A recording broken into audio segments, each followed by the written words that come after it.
Assalamualaikum warahmatullahi wabarakatuh. Perkenalkan, nama saya Sutanto SPDI. Saya mahasiswa PPG dalam jabatan Batch 2 Universitas Islam Negeri Raden Mas Said Surakarta, sekaligus guru pendidikan agama Islam dan budi pekerti di SMK Muhammadiyah 2 Wuryantoro, Kabupaten Wonogiri. Pada hari ini saya akan melaksanakan praktek pembelajaran uji kinerja. Selamat menyaksikan dan terima kasih. Wassalamualaikum warahmatullahi wabarakatuh.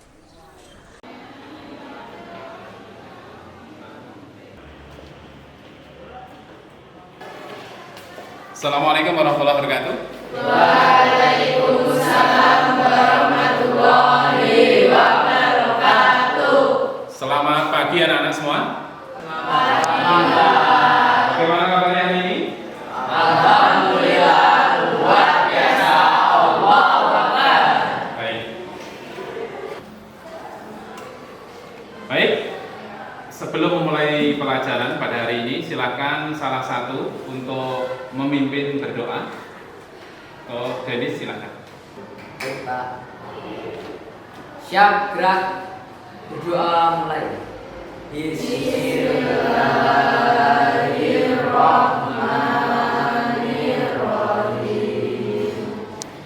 Raditu billahi rabban wa bil islami dinan wa bil Muhammadin nabiyyan wa rasulah. Rabbi zidni ilma warzuqni fahma. Amin ya rabbal alamin. Baiklah anak-anak, Bapak absensi dulu. Anggi Ardian Azahro, Devita Agustin Vidianti, Fadilah Anis Latifah, Indah Nur Afiani, Aula Sinta Putri Dewanti. Baik, semuanya lengkap ya anak-anak? Ya. Oke, kita lanjutkan. Pada pertemuan sebelumnya, kita telah sama-sama membahas tentang menggapai kebahagiaan dengan fastabiqul khairat dan etos kerja. Sebelum Pak Tanto melanjutkan ke bab 2, Pak Tanto ingin bertanya dulu pada bab sebelumnya, yaitu bab 1 tentang menggapai kebahagiaan dengan fastabiqul khairat dan etos kerja. Saya ingin bertanya, masih ingatkah kalian tentang fastabiqul khairat? Masih. Coba saya bertanya pada Devita, silakan menjawab. Fastabiqul khairat adalah berlomba-lomba dalam kebaikan. Betul sekali. Beri aplaus untuk Devita. Betul sekali bahwa fastabiqul khairat adalah berlomba-lomba dalam kebaikan. Sebagai manusia, kita memang harus berkompetisi dalam kebaikan untuk menggapai satu kebaikan dunia dan akhirat nantinya. Mudah-mudahan kita semua termasuk orang yang akan memperoleh kebahagiaan baik di dunia maupun di akhirat kelak. Amin ya rabbal alamin. Ya, kita tolong Faiz untuk membuka layar proyektornya. Ya, Pak.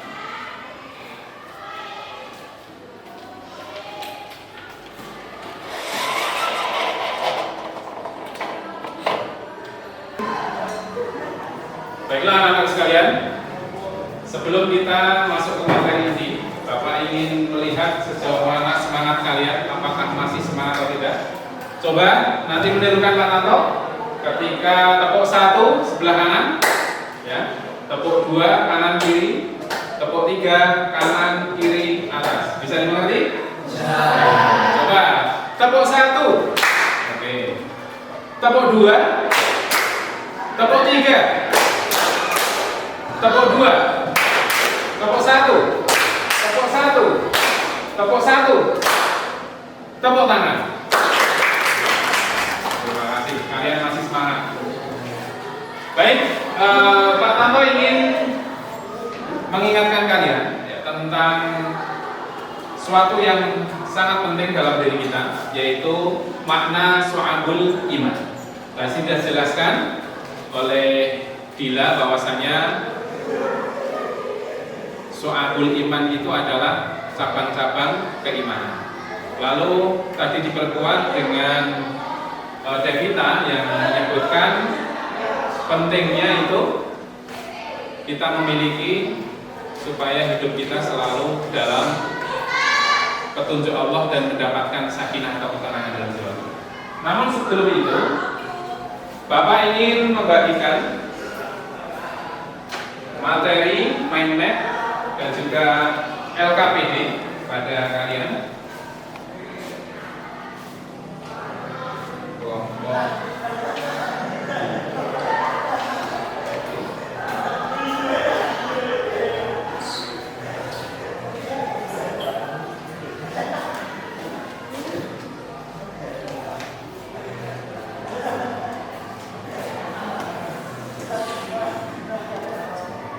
Ya,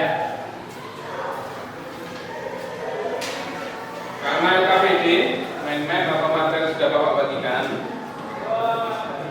kita akan membahas tentang makna syu'abul iman, yang tentunya siswa diharapkan dengan mempelajari syu'abul iman ini kita bisa merealisasikan, bisa mewujudkan dalam kehidupan kita sehari-hari.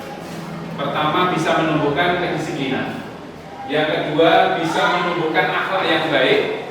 Ketiga, bisa menumbuhkan tanggung jawab sehingga hidup kita itu insya Allah bahagia dunia dan akhirat. Oke.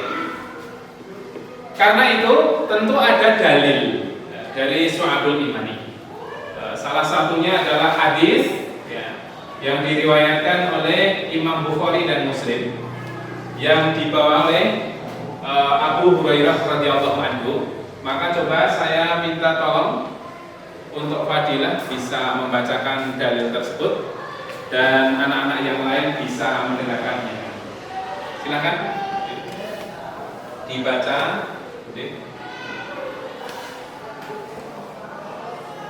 Dari Abu Hurairah radhiyallahu anhu dari Nabi sallallahu alaihi wasallam beliau bersabda, "Al-iman qatul adab at-tariq wal haya'u syu'batun min iman." Yang artinya iman itu ada 70 sekian cabang atau 60 sekian cabang. Yang paling utama adalah ucapan la ilaha illallah, tidak ada Tuhan selain Allah. Dan yang paling rendah adalah menyingkirkan gangguan dari jalan. Dan rasa malu adalah salah satu cabang dari iman. Hadis riwayat Bukhari dan Muslim. Ya, sudah sangat jelas anak-anak bahwasanya cabang iman yang paling tinggi adalah kalimat la ilaha illallah, yang artinya tidak ada Tuhan selain Allah. Kemudian yang kedua, cabang iman yang terendah adalah menyingkirkan gangguan dari jalan. Dan yang terakhir bahwasanya malu itu sebagian daripada iman. Sampai sini bisa dipahami ya? Oke. Jadi sekarang saya mau tanya sekali lagi tentang makna syu'abul iman. Kalau tadi sudah dijelaskan dalilnya apa syu'abul iman itu, maka coba supaya semua bisa paham apa sebetulnya yang disebut dengan syu'abul iman. Ya, coba Anggi bisa menjelaskan apa yang disebut dengan syu'abul iman? Oke. Betul sekali bahwasanya syu'abul iman adalah cabang-cabang iman. Bahwasanya iman yang pertama, iman kepada siapa? Allah. Yang kedua? Iya, yang ketiga? Apa? Kepada kita. Kemudian yang keempat? Tadi. Yang kelima? Yang keenam? Qadar dan qadar. Baik. Bapak ingin mengajak kalian memahami tentang kisah yang dari kisah ini. Coba diperhatikan ya. Dari kisah yang ada ini bisa membuka wawasan kalian, bahwasanya cakupan iman itu ternyata tidak hanya sebatas kita iman kepada Allah, ya, kepada kitab, kepada malaikat, kepada rasul, ya, kepada hari kiamat, tapi juga cakupannya sangat luas. Nah, untuk itu ada sebuah kisah. Ya, kisah seorang panglima muslim. Ini adalah pejuang ketika itu di Palestina. Ya, di Palestina yang bernama Abdullah bin Huzafah radhiyallahu anhu. Ya. Beliau ditawan oleh tentara Romawi ketika itu dan dihadapkan kepada kaisar yang sangat bengis, ya, namanya Kaisar Heraklius. Ya. Ia dibujuk agar murtad, ya, keluar dari keyakinan yang saat ini kita rasakan, ya. Sehingga dengan serangkaian tawaran yang menggiurkan, seorang panglima pejuang dari Palestina ini, ia tidak tergiur. Ia tetap teguh dengan keyakinannya. Ia ditawari oleh kaisar itu harta, ditawari tahta, bahkan juga wanita. Tapi karena beliau adalah sosok pejuang sejati, maka semua tawaran itu tidak diterimanya. Inilah yang menjadi renungan bagi kita. Sang panglima ini kemudian disiksa sedemikian rupa, bahkan dipenjara dan diuji, suruh makan makanan yang haram. Saat kelaparan, ya. Namun sekali lagi ia menolak. Ia tidak tergiur karena itu jelas makanan yang haram. Demi menjaga kehormatan agamanya, puncak ujian datang. Kali ini beliau diancam dilempar ke kuali yang diisi air yang mendidih.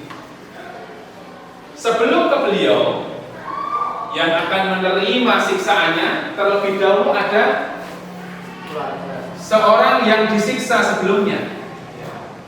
Jadi ada seorang yang lebih dulu dimasukkan ke kuali yang berisi air panas. Dan seketika itu, ketika dieksekusi seperti itu, seorang tadi langsung meninggal seketika. Saat hendak dilempar, nah ini gilirannya adalah siapa tadi? Abdullah bin Huzafah radhiyallahu anhu. Saat beliau akan dilempar, menunggu gantiannya, tiba-tiba beliau menangis. Disangka oleh sang kaisar, si panglima ini takut kalau akan masuk ke kuali yang berisi air panas itu. Padahal Abdullah menangis, ya. Jadi ia menangisnya bukan karena takut, tetapi Abdullah menjawab bahwa ia menangis karena hanya memiliki satu jiwa untuk dikorbankan di jalan Allah, dan ia berharap memiliki jiwa sebanyak rambutnya. Coba luar biasa. Nah, kemenangan akhir ternyata terkesan dengan keteguhan imannya ini. Sang kaisar akhirnya menyerah. Sebagai syarat pembebasan, si kaisar diminta oleh Abdullah, ya, sang pejuang, sang panglima tadi, mencium kepalanya. Dan Abdullah pun menyanggupi, tetapi dengan syarat kaisar harus membebaskan 300 tawanan muslim lainnya. Akhirnya kaisar pun setuju dan Abdullah bin Huzafah berhasil membebaskan dirinya dan ratusan sahabatnya berkat keteguhan iman yang tidak tergoyahkan. Kisah ini bermakna bahwasanya perlunya kita menjaga akidah atau keyakinan kita. Ini satu kisah yang menggambarkan kita tentang pentingnya kita menjaga keimanan meskipun kita diberi ancaman yang luar biasa. Oke, ada satu kisah menarik, ya, bahwasanya kita akan menghubungkan dengan sesuatu yang sedang viral saat ini. Ya, tentu coba kalian bisa melihat yang sedang terjadi saat ini. Kira-kira apa ini? Pernah mendengar berita ini? Oke. Jadi hanya karena kesal tidak dibuatkan kopi, seorang suami rela dan tega membunuh istrinya. Itu mana apabila ini dari. Kisah yang kedua juga tidak kalah pentingnya yang masih viral. Seorang suami juga tega membakar istrinya lantaran tidak mau membuatkan mie untuknya. Oke, paham sampai sini? Saya ingin bertanya kepada yang laki-laki, kira-kira dari kisah ini kenapa bisa terjadi? Hanya karena seorang istri tidak mau membuatkan kopi dan mie instan, tapi seorang suami rela membakar dan membunuh suaminya. Kira-kira apa satu jawaban di antara yang laki-laki? Bisa? Coba tunjuk tangan. Oke, boleh? Bebas? Apa penyebabnya? Ya, coba Denis. Iya, betul sekali. Tepuk tangan semuanya. Belum Mbak Denis. Karena memang tidak memiliki keimanan. Itu korelasinya karena tidak memiliki keimanan di dalam hatinya. Baik anak-anak sekalian, setelah kita memahami kisah ini, kita sampailah kepada inti mind mapping ini. Bapak ingin mengajak, meminta kalian mencari penjelasan terkait dengan kisah-kisah yang ada. Jadi dari kisah dari awal tadi dijelaskan kisahnya seorang panglima muslim Abdullah bin Hudzaifah. Lalu kedua kisah yang sedang viral saat ini. Dari kisah-kisah ini Bapak minta kalian mendiskusikannya dengan mind map yang tersedia tentunya. Kalian bisa mendiskusikannya apa hubungannya dengan iman dan cabang-cabangnya. Bisa dimengerti? Oke, coba saya minta membentuk kelompok. Ada 4 kelompok. Yang ada kelompok 1, ya. Kelompok 1 di sebelah kiri ya. Lalu kelompok 2 ada sebelah kanan. Lalu kelompok 3 dibentuk sebelah kanan juga. Terus kelompok 4 mana? Oke, ya ini kelompok 4. Oke, silahkan mendiskusikan hal tersebut dan kasus apa yang saat ini kamu rasakan, lalu apa hubungannya dengan keimanan? Apa hubungannya dengan cabang-cabang iman sebagaimana yang sudah dijelaskan tadi? Bisa dimulai dari sekarang. Silahkan membentuk kelompoknya, ya, berdiskusi. Ya. Diberi waktu, digunakan untuk berdiskusi. Ya. Tentang apa kelompok? Kelompok 2 ya. Oke, kira-kira apa? Coba ranahnya nanti. Oke, senang mengambil itu. Ya, nanti presentasikan ya. Oke, ranah hati atau apa? Tasdik bil qalbi. Selanjutnya saya ingin tahu kelompok berapa ini? Kelompok 3. Nanti rencana apa? Ranahnya lisan. Kenapa lisan? Karena sesuatu yang yang sehari-hari kita bicarakan itu ada kaitannya dengan keimanan. Terus kelompok ini mengikuti ya. Kelompok 4 nanti rencana apa nanti disampaikan? Contoh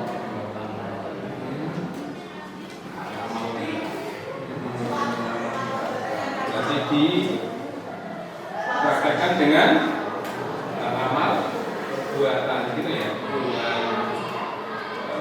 jawari. Oke, itu apa kaitannya bisa itu ada kaitannya dengan iman tadi ya. Terus kelompok berapa? Kelompok 1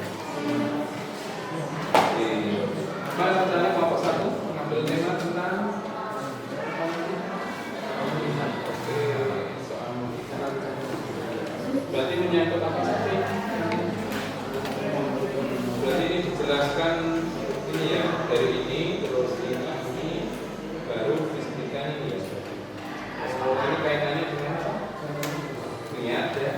Oke, nanti siap. Oke, kalau sudah masih ada waktu, silakan digunakan untuk berdiskusi dulu. Ini berdiskusi, oh ya, ambil, ya, oke, nah, ya, ini tentang keimanan juga ya, bisa membantu temannya tentang iman. Ini juga ya, Levi, tentang iman. Baik, nanti Bapak akan panggil. Yang sudah selesai coba akan saya panggil per kelompok, dan setiap kelompok nanti bisa maju ke depan untuk mempresentasikan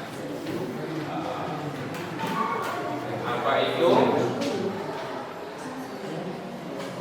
kasus yang kalian alami, lalu hubungannya dengan cabang-cabang keimanan. Baik, masih ada waktu? Sudah selesai? Oke, belum ya? Masih didiskusikan dulu. Iya, didiskusikan. Oh ya, apa tentang lisan juga? Bukan. Tentang iman berkaitan dengan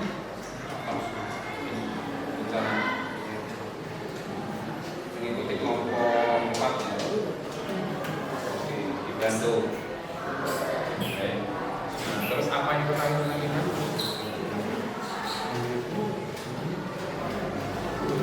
Banyak dengan iman kepada hari kiamat. Baik, sudah selesai ya. Pak Tanto coba memanggil untuk kelompok 1. Bisa maju ke depan, nanti bisa menjelaskan ya, itu kaitannya dengan kisah tadi, lalu kalian membahas tentang cabang-cabang iman dan kenapa itu bisa terjadi dan apa saja dari hal ini yang harus kita uraikan. Baik, saya panggil kelompok 1. Kelompok 1 silahkan maju ke depan untuk mempresentasikan. Boleh ditemani 3 temannya, boleh. Nanti didiskusikan di depan. Nanti bisa dikembangkan. Baik. Dari kelompok 1, kelompoknya bagus ya. Dan Pak Ais juga Denis. Kira-kira apa? Disebutkan dulu ya, diskusinya disampaikan. Silakan dari kelompok 1. Yang lainnya mendengarkan ya, nanti menyiapkan materi yang akan dipresentasikan ya. Oke, bisa disampaikan yang agak keras ya, bagus biar semuanya dengar. Silakan. Assalamualaikum warahmatullahi wabarakatuh. Waalaikumsalam warahmatullahi wabarakatuh. Kami dari kelompok 1 akan mempresentasikan hasil proyek mind map kami tentang Syu'abul Iman. Inti dari mind map kami adalah hadis Rasulullah SAW yang menyatakan iman itu 77 lebih cabangnya. Kami mengelompokkan 77 cabang ini menjadi 3 ranah utama. Baik. 1. Niat, akidah, hati, lisan, dan yang kedua perbuatan atau anggota badan. Oke, tepuk tangan untuk kelompok 1. Baik. Nah, kira-kira ada yang mau menambahkan terkait hal ini? Denis, tidak ada? Kalau mau ditambahkan masih ada waktu? Apa penjelasan lain?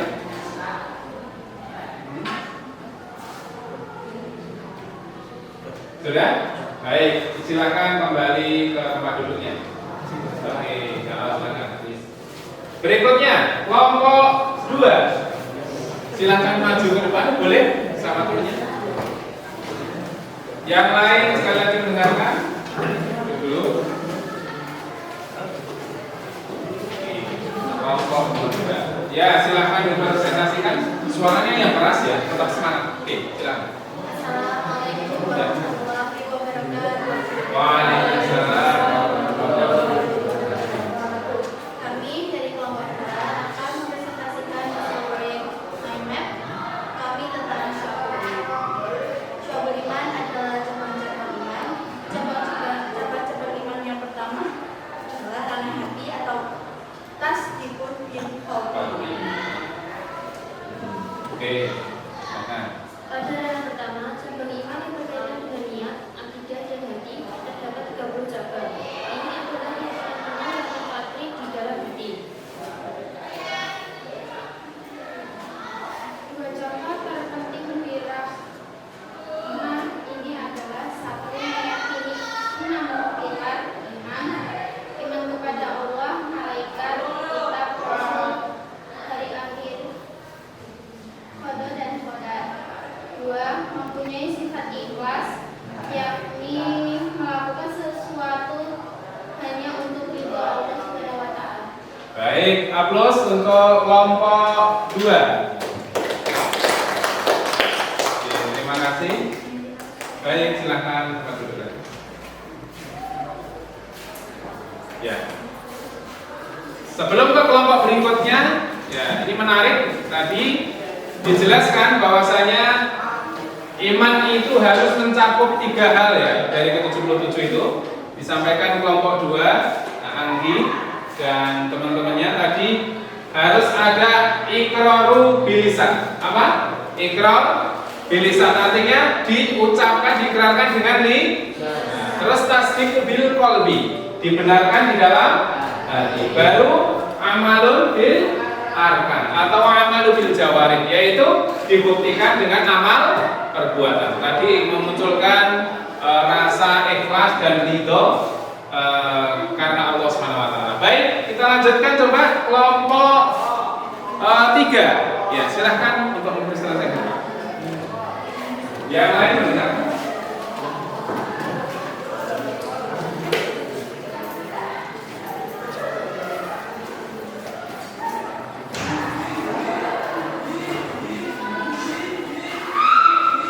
Ya, coba agak merapat.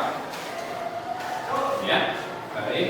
Silakan dibaca salah satu atau dibaca bareng-bareng, silakan. Dipersilakan. Assalamualaikum warahmatullahi wabarakatuh.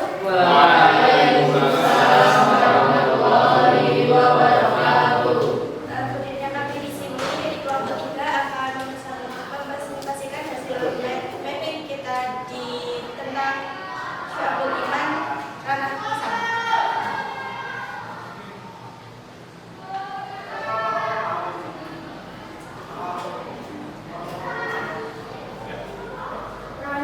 Ranah lisan atau lisan. Ranah kedua adalah iman yang berkaitan dengan lisan. Ranah ini terdiri dari 7 cabang keimanan.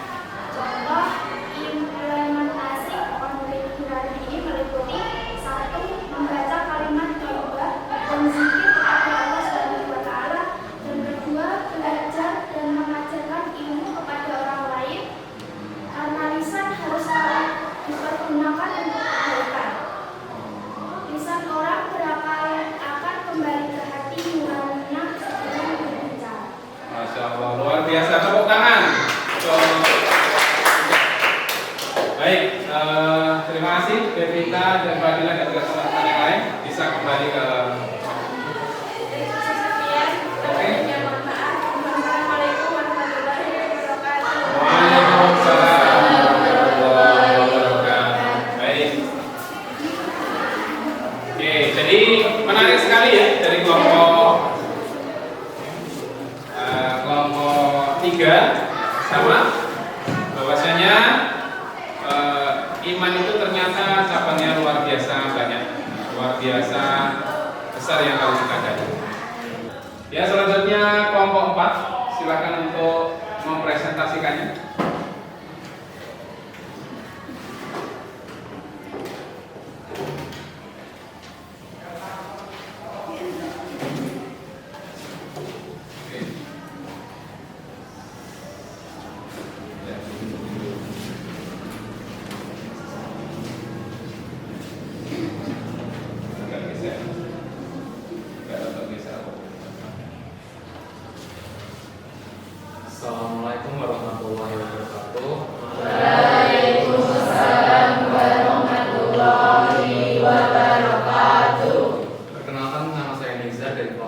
keempat yang ingin mempresentasikan terkait ranah perbuatan di syahwul iman. Ranah ketiga adalah cabang iman yang berhubungan dengan perbuatan dan anggota badan. Ini adalah ranah terbesar dengan 40 cabang. Ini mencerminkan konkretnya keimanan seseorang. Ada 4 contoh utama dari perbuatan ini adalah: 1. Selalu tertib dalam menegakkan sholat. 2. Menafkahkan sebagai rezeki di jalan Allah.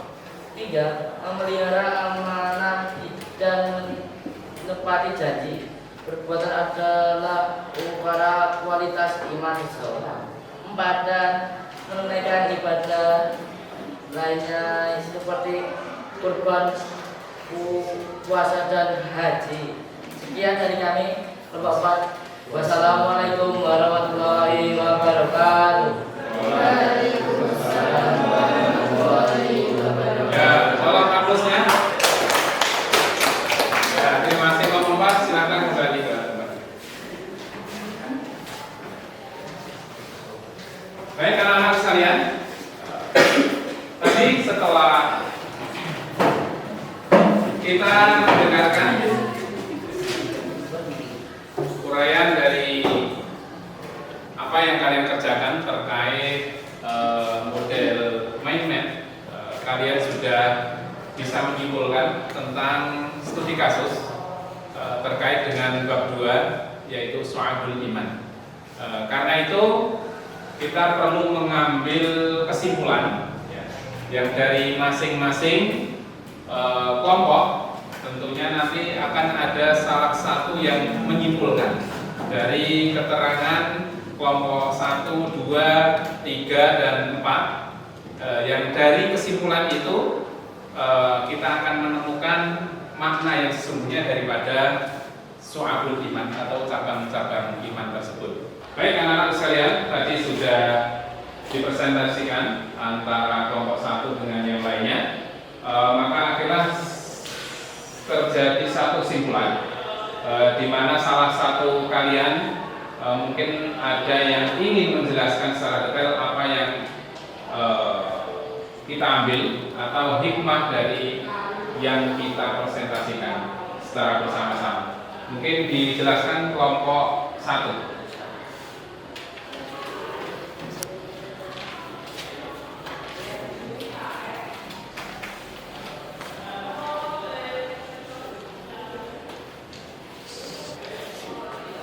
Assalamualaikum warahmatullahi wabarakatuh.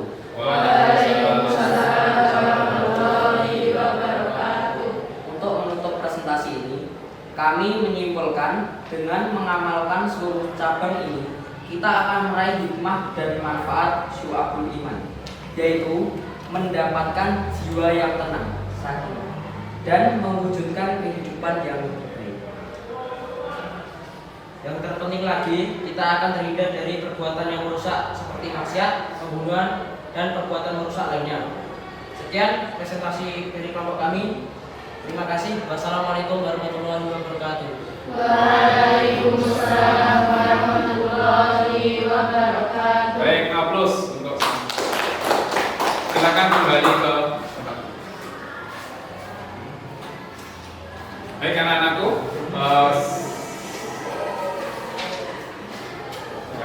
ya tadi sudah dijelaskan, sudah diakhiri presentasinya, disimpulkan oleh kelompok 1. Namun sebelum kita masuk kepada refleksi akhir materi ini, masih saya berikan kesempatan. Ya, ini pertanyaannya bebas, boleh antar kelompok 1 dengan kelompok lainnya saling bertanya. Mungkin ada yang bertanya, ya kelompok. Oke, kelompok 2 silakan, Anggi. Kami kelompok 2 akan mengajukan pertanyaan, bagaimana cara penerapan Syu'abul Iman pada generasi Gen Z? Terima kasih Bapak. Oke, ya terima kasih. Bagaimana penerapan Syu'abul Iman pada generasi Gen Z yang notabene kita sudah hidup di era digital, di mana kita akan menghadapi suatu di era digital ini semua serba instan, informasi semua instan mudah kita dapatkan. Lalu bagaimana penerapannya? Baik, mungkin masih ada jawaban dari kelompok lain. Silakan. Ya, silakan. Cara menerapkannya dengan konsisten terhadap nilai-nilai akhlak yang diajarkan Nabi, salah satunya menjaga lisan atau hati-hati saat menerima kabar hoaks. Ada istilah jarimu adalah harimaumu. Baik, tepuk tangan untuk Faiz.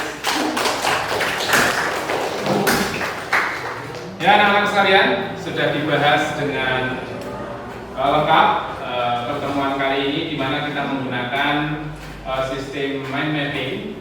Kalian bisa mengurai satu masalah, terutama terkait dengan masalah su'abul iman. Akhirnya kita bisa mengambil kesimpulan, kita bisa merefleksikan dalam kehidupan kita bahwa iman memang merupakan dimensi pokok yang harus dimiliki oleh kita semua, umat Islam khususnya, sekaligus menjadi keabsahan amal ibadah. Iman dapat diketahui melalui keyakinan, lisan, dan juga perbuatan. Keimanan seorang dapat bertambah dan berkurang sesuai dengan perbuatan yang dilakukan. Iman juga memiliki lebih dari 60 cabang yang harus dipahami, dimengerti, dan diaplikasikan oleh umat Islam dalam kehidupan sehari-hari. Akhirnya kita akhiri pertemuan pada hari ini. Jangan lupa masih ada tugas, sekalian disimak tadi LKPD-nya sudah kalian pelajari. Maka tugas kalian selanjutnya adalah jika ada hal-hal yang tidak mengerti, yang masih tidak dimengerti oleh kalian, nanti materi-materi akan Bapak share, akan saya sampaikan di aplikasi Google Classroom atau Gisik, dan nanti sampai di rumah silahkan dibuka. Dan jangan lupa kita buat konten yang nanti dari diskusi ini akan ada konten menarik tentunya yang bisa kita manfaatkan dan kita bisa pelajari sehingga kita pun mampu melaksanakan nilai-nilai su'abul iman dalam kehidupan kita. Akhirnya kita tutup pertemuan pada hari ini dengan sama-sama membaca hamdalah. Alhamdulillahirabbil alamin. Kita berdoa dengan doa kafaratul majelis. Subhanakallahumma wa bihamdika asyhadu an la ilaha illa anta astaghfiruka wa atubu ilaik. Baik, akhirnya pelajaran hari ini kita tutup dengan senantiasa bersyukur pada Allah atas nikmat hari ini kita bisa menuntut ilmu bersama. Akhirnya wallahul muwaffiq ila aqwamit thoriq. Nasrun minallah wa fathun qarib wa basyiril mu'minin. Wassalamualaikum warahmatullahi wabarakatuh.